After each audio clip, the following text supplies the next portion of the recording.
Hello and welcome to Asking for a Trend. I'm Josh Lipton, and for the next half hour, we are breaking down the trends of today that'll move stocks tomorrow. There's a lot to keep track of, so we're focusing on what you need to know to get ahead of the curve, and here's some of the trends we're going to be diving into. It is the last trading day of the week, and we're closing out here on a high note. All major indices closing up. We'll have a deeper look at the bigger picture of today's session and what's in store next week. Tariff turmoil, still top of mind for investors, of course, as they anticipate earnings calls next week. We're talking about what bearing the White House policies will continue to have on stocks. And we saw some robust earnings from social media companies, many who rely on online ad revenue, but could there be some changes in the digital landscape? We're going to have an expert explain what you need to know looking forward. Well, it's been a big week for big tech earnings. We're taking a closer look at the trends we're seeing so far this season. For more, we're bringing in now Scott Krisiloff, editor at The Transcript. Scott, it is great to see you as always. Maybe, Scott, just our big picture. You know, you've listened to a lot of earnings calls. You've been reading through a lot of earnings transcripts, Scott. Against this backdrop of unease and uncertainty, I'm just curious, big picture, Scott, what are your big takeaways from this earnings season? What have you learned? Yeah, I mean, I think biggest takeaway from this earnings season is just how much confidence has changed and fallen since the beginning of the year. Obviously, as everybody knows, we came into the year on a positive note. People were really expecting a good year, especially driven by the new administration. And as the year has unfolded with everything that's happening with tariffs, I think CEOs in particular, confidence has fallen a lot. And you're hearing a lot of uncertainty around how we're allocating capital, what we're going to be doing going forward. So I think just the lack of confidence, specifically among CEOs, is the biggest standout. Would you say, Scott, that lack of confidence, was that across the board? Was it better or relatively worse, depending on the sector, the industry? I think it was generally across the board. When you're looking at the C-suite level, really the person who is sitting in the CEO position, I think, is feeling uncertainty, is feeling diminished confidence. But I think if you're looking industry by industry, I think one of the surprises for us this quarter is maybe the consumer has done a little bit better than I think people were expecting. So I think consumer-focused companies, especially credit card companies, had a little bit better things to say about the economy and consumer spending. But that honestly may just be a lagging effect here. Because in general, the people who are pulling the strings of the economy or the people who are allocating capital seem to have low confidence right now. Even as those consumer sentiment surveys, Scott, you were reading, they were tough. I'm wondering how much do you think that just seemed to come back to the labor market? We got that report today, Scott, and that showed an American labor market that still looked resilient, right? Yeah, absolutely. And I think that's the thing. I think confidence fell the most among CEOs. Confidence has also certainly fallen among the consumer by the surveys that we're seeing, but consumers are still continuing to spend. And I think you fall back on exactly what you're talking about, Josh. As long as the employment market is stable, people have cash coming in, people are spending that cash, even if they're not as confident as they were. But again, employment's a lagging indicator within the economy, so we could be seeing a picture that's going to be evolving in a negative trend going forward. As you were reading through the earnings calls as well, Scott, another trend, supply chains. When you heard CEOs and CFOs talking about supply chains, were there certain trends or themes there that you picked up? Yeah, I mean, I think this is the thing that concerns me the most going forward, is that when you look at like the leading edge of the economy with respect to what's been impacted by the tariffs, that's where you're seeing real issues starting to emerge. People are really trying to obviously source components of goods that they're producing where they had sourced internationally before. People are trying to find domestic sources, and in many cases aren't able to find those domestic sources, are relying on much higher cost inputs. So I think if you're looking at the supply chain teams within companies right now, those are probably the ones that are most directly impacted, obviously. But that could start to make its way through the rest of the economy and the rest of a company over time. How tough is it, Scott, do you think it is as CEO, CFOs as well, to walk this fine line when talking about trade tensions and tariffs and supply chains? Of course, you have to be truthful and honest and direct with the street, with investors. At the same time, you don't want to say something that's going to get you on the wrong side of the President of the United States, right? Yeah, I mean, it's historically unlike anything we've really seen before in terms of the way that companies are acting right now in trying to protect their own interests, but also, obviously, to your point, not trying to get on the wrong side of the administration. Last theme I want to get your take on, Scott, and it was a big one. Heading into this earnings season, there was some questions about this great AI boom, right? And there were certain questions being raised about whether that mega trade and trend might be fizzling, whether the world's biggest companies would keep spending on that boom. But then you heard from big tech, Scott, and you read through those transcripts. I mean, when they talked about CapEx plans, Alphabet reiterated, Microsoft reiterated, Meta raised, but I'm curious to get your take. Yeah, I mean, I think those CapEx spend is staying stable. And I think you're looking at demand trends in terms of actual utilization of AI that's just seeing explosive growth. So I think those tech companies feel very comfortable investing in, the infrastructure that's required in order to deliver AI services. And so I think, in my own opinion, the AI megatrend is still intact. But as you've seen some pretty significant macro turbulence here in the last couple of months, I think those headlines have kind of taken over and impacted, obviously, the way that the Mag 7, for instance, is trading. But underlying the undercurrents, definitely AI service demand continues to grow. And I think that's underpinning the capital investment spending by the big tech companies. Scott, always great to see you. Always appreciate your take. Thank you. Thank you. Stick around. Much more Asking for a Trend. That's still to come. It's a jam-packed hour focusing on the biggest movers and shakers on Wall Street. This is market domination, and here, every day is game day.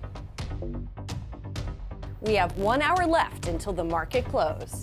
It's game time for investors to make their final plays. The clock is ticking, and we've got you covered with our quarter-by-quarter playbook. We're bringing you in on all the market action, with step-by-step analysis of our biggest trending tickers. and expert insight into the day's biggest headlines. We'll bring you the closing bell and get you to the finish line. This is Market Domination. Tune in daily from 3 to 4 p.m. Eastern. Well, the S&P 500 wipes out Trump tariff losses as it hits its longest winning streak in 20 years. Here with more on the train day takeaways is Yahoo Finance's Jared Blickry. Jared. Thank you, Josh. You said the magic word. We are looking at stocks 9 days up. That is a streak right there. Let me just show you who else is participating. It's the Dow, it's the S&P 500, and all of these stocks right here. Netflix, by the way, up 11 days, but we're throwing it in here, up 17%. Booking also up 17. DoorDash up 19. Carvana up 31. So it's been pretty interesting. And also some ETFs, if I go by equal weight. So we got XLC, that's Communication Services, and Momentum, MTOM, up 14%. But I was actually talking to Jay Woods at Freedom Capital over at the New York Stock Exchange on Stocks in Translation. And we were talking about the nature of this rally, that huge dip that we saw coming back up. Do we have a bottom? Let's take a listen.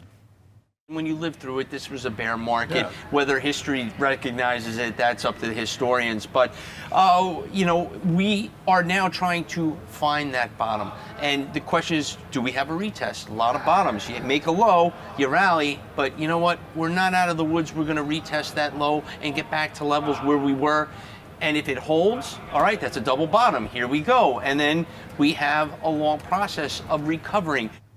So he's talking about that potential double bottom. Here's the S&P 500 real quick here. Here is that V bottom. Then we had the recovery here. The question for traders is, do we go back down and test that? Because a lot of times we're just going to have to wait and see, Josh. All right. So we may not be out of the woods yet, but I know this. It's May, Jared, and that means sell. Guess what? Stay in May. That's what I'm saying. Okay. I went through the numbers. Did you know that sell in May go away? That goes all the way back to 1694. I did 3 minutes on this earlier, so I'm just going to show you one chart. But it did work for a while. If you look at 1960 onwards, and let me just break this down. This chart goes back to the 1960s. And then I have the S&P 500 fully invested. That's where you just stay in, don't sell. That's this green line right here. That's an initial investment of $1,000. Then the white line is what if you sold in May and just rebought at the end of the summer in September?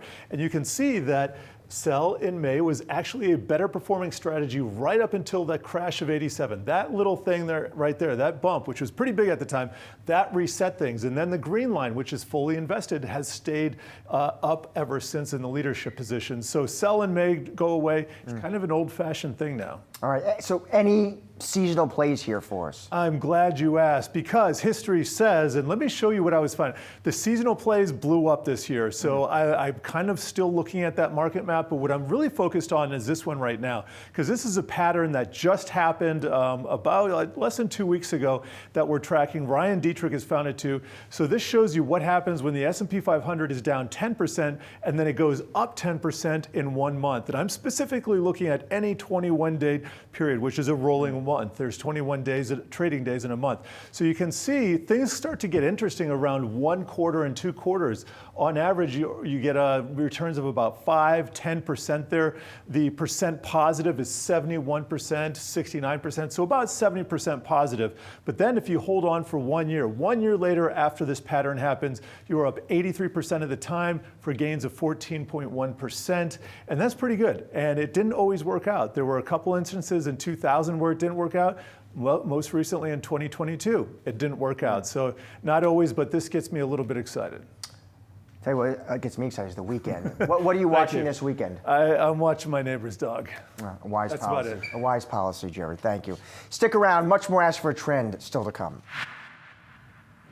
Well, the road ahead for ad spending remains murky amid this macro uncertainty, while companies such as Meta see resiliency in ad sales. The impact of the Trump administration's trade war hangs overhead. For more on the advertising ecosystem, let's welcome in now Micmac founder and CEO Rachel Tipograph. Rachel, it is great to see you as always. And I'm interested to get your take here, Rachel, because heading into this earnings season, there was some real concern about the online ad spending environment and market and what it would mean for these companies just against this backdrop of unease and uncertainty. But then we got these reports, Rachel. I'll start with Meta. And certainly they reported investors liked what they see. It doesn't look like, Rachel, there's any problems there for Zuckerberg's company. But I'm interested, when you saw that report, what did you make of it? What did you make of those results? Yeah, I mean, if you look at Meta this week or Alphabet and even Snap, if you get under the hood, what we've consistently seen in Q1 is that brands invested in advertising, despite anything that was happening in the macro backdrop. And the reason why is because brands need to drive demand right now. And the number way that they're going to do that is by investing in advertising. If you look at Micmac data, and we're working with 2,500 of the biggest brands in the world, Meta on any given day is our #1 source of traffic, followed by Alphabet, followed by TikTok. And so I wasn't surprised when Meta reported pretty strong earnings, because on any given day, it represents at least 50% of an advertiser's budget.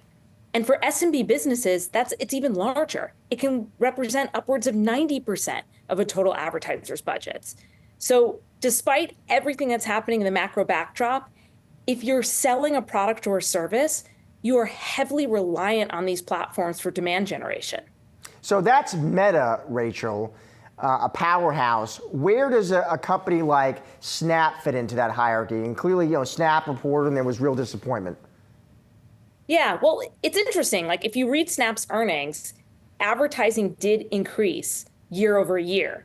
Where Snap, communicated trepidation is what's happening for the rest of the year. And the reality is a good portion of Snap advertisers are SMB businesses that are going to be heavily impacted by tariffs. And so I think that's what the market was really responding.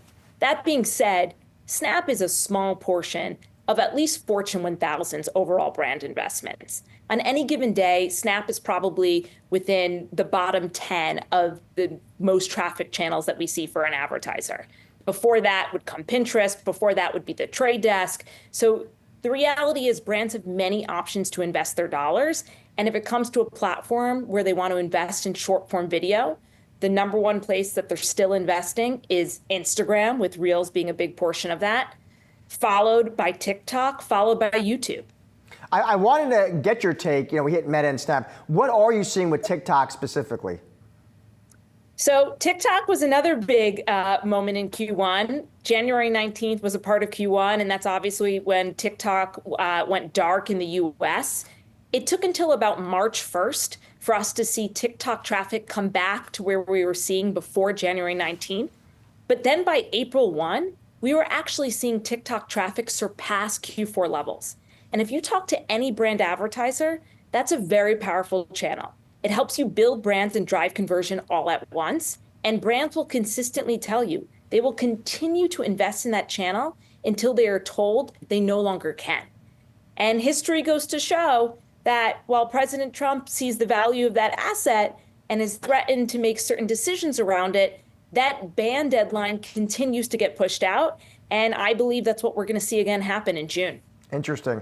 If TikTok ever did go dark, Rachel, I'm just curious, where's your guess of where those eyeballs and those ad dollars would flow to? So if TikTok did go dark, I think what we saw all around January 19th is that Meta gains traffic, that Alphabet gains traffic, and Pinterest also gains traffic. And the reason why Pinterest is a dark horse that no one talks about is that Pinterest is really considered one of the safest places on the internet. And with brands, of course, they're thinking about how do I drive demand to drive sales, but they're also thinking about long-term brand equity and brand safety. And Pinterest is a place where you can invest your dollars, feel that it's a brand safe environment, and also drive conversion. Finally, Rachel, as someone who just thinks a lot about brands and marketing, I'm very curious, big picture, how do you see commerce and commerce technology just evolving from here? I think that we are in one of the most unique moments in commerce history. Because while we're all talking about tariffs and what might be happening in the advertising market, behind the scenes, the biggest change right now is AI. And if you think about what happens with commerce, the most powerful way to drive conversion on the internet is search.